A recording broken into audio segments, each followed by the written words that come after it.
Okay, now for the dehydration and next process. I got some mullein extract that has been sitting for a while, and as you can see,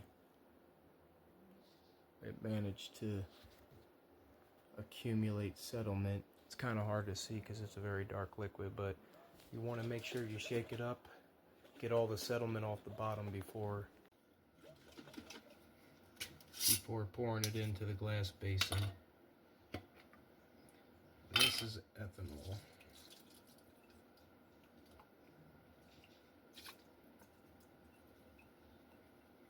And when you have you want to use a minimum amount because you're going to do multiple pulls. It's always beneficial that once you get all the pulls, you pour it into a wider glass basin so the evaporation is easier and you can collect it much easier. Plus you don't lose as much.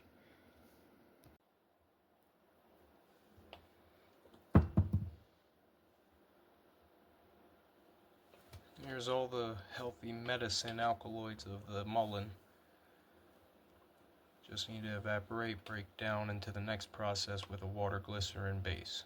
So it took about 40 minutes, and we're partially there as far as the here, I'll show you. As far as the mullein is concerned, this is why I prefer to use straight ethanol, because straight ethanol, it would come out quicker like that, evaporated, for me to collect it. But right here, because I decided to use a partial amount of water, it takes longer for it to evaporate. But taking it out and dispersing it like this helps because it'll evaporate faster. You know, vinegar evaporates quicker than ethanol. Ethanol evaporates quicker than water. So when you're using a water percentage to break down the ethanol proof, which is why I rather have a ratio of ethanol. But the problem is, there's not a lot of companies that make organic ethanol, which is why I prefer to stick with organic. It's made from hemp and whole grain organic grains, and it's 95% and it's 190 proof. It's made here in Castle Rock, Colorado. So I don't want to be looking for organic vodka and other stuff and putting out more money than I need to, so I'm normally willing to wait the extra 20-30 minutes to evaporate. But you also have to disperse it and move it around a bit, because if you don't, you can burn off a lot of the good benefits in the medicine here. Now over here, you can see I'm tilting it, nothing's moving. That's because all of this right here is gummed. This is the crepe jasmine. I use pure ethanol and I let it sit for 2 to 3 weeks. And this is the reason why. This doesn't matter because that's not contamination. That's actually just a bit of plant fat fibers that got in here.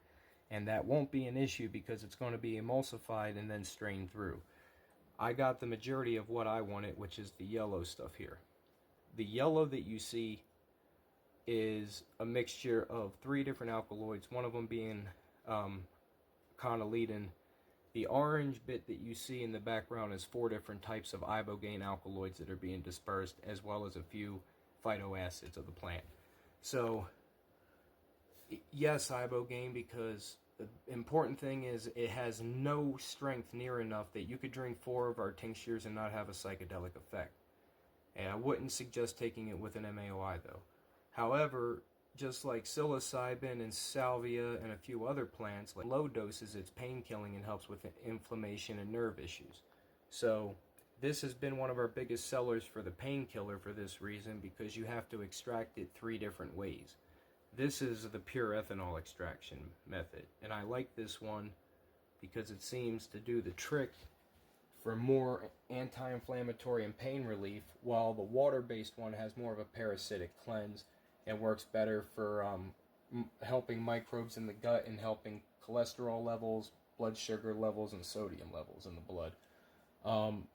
The other extraction method I do works with acetic acid and electricity, and then homogenization, and that gets more of the pain-killing alkaloids out. Second to that is this one. This one gets most of the pain alkaloids out at a 69% to 75% rate, compared to the electricity and the acetic acid working at an 85% rate. So what we're going to do is we're going to move this around a little more and put it back in to dehydrate for another 20 minutes. And then gotta collect that. I'm going to put cling wrap over this just to keep it safe from contamination, and then I want to do a dual collection. Of course, you got to sterilize your cleaning utensils in between, of course, because you don't want cross-contamination or cross medical benefits here could help break it down quicker. I like to keep things isolated until I don't need them to be. So this is really hard to get up. You really want to use gloves. This is more sticky than hash or resin. This resin works like glass too, so it breaks up like glass, but it's sticky and you can roll it into a ball. The thing I love about this is that it breaks down amazingly, and I'm going to show you what it looks like when it's done, when it's emulsified, and it does great as a potentiator to the water-based extraction, which is why I like to do dual extractions. But I'll get back to you here shortly.